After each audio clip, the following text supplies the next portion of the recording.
আসসালামু আলাইকুম রহমতুল্লাহ। আমি লিজা আক্তার আমাদের ইউটিউব চ্যানেল থেকে জানাচ্ছি আপনাদের সবাইকে স্বাগতম। আজকের ভিডিওতে আমি আলোচনা করব বনহলুদের উপকারিতা নিয়ে।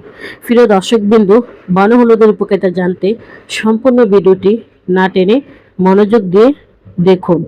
বনহলুদ এমন একটি ভেষজ উদ্ভিদ যা অনেকেই ছিলেন, কিন্তু এর গুণাগুণ সম্পর্কে খুব কম মানুষই জানেন।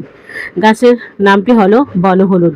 বনহলুদ দেখতে সাধারণত হলুদের মতো হলেও এটি আলাদা একটি প্রজাতি।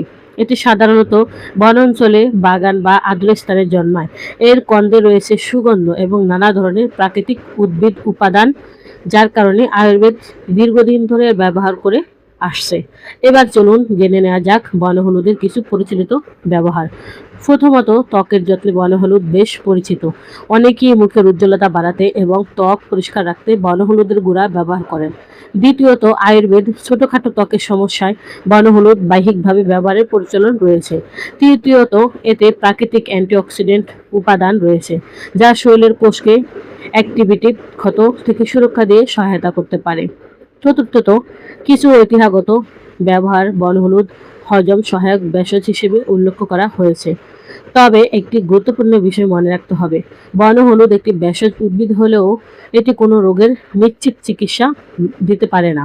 চিকিৎসকের পরামর্শ ছাড়া গুরুতর রোগের চিকিৎসার বিকল্প হিসেবে এটি ব্যবহার করা উচিত নয়। ভিডিওটি যদি ভালো লেগে থাকে তাহলে একটি লাইক দিন, আপনার মতামত কমেন্টে জানান এবং এমন আরও ভেষজ গাছের তথ্য পেতে আমাদের চ্যানেলটি সাবস্ক্রাইব করুন। প্রিয় দর্শকবৃন্দ, আজ এ পর্যন্তই। সবাই ভালো থাকেন, সুস্থ থাকেন। দেখা হবে পরবর্তীতে নতুন কোনো ভিডিও নিয়ে। আসসালামু আলাইকুম রহমতুল্লাহ। আল্লাহ হাফেজ।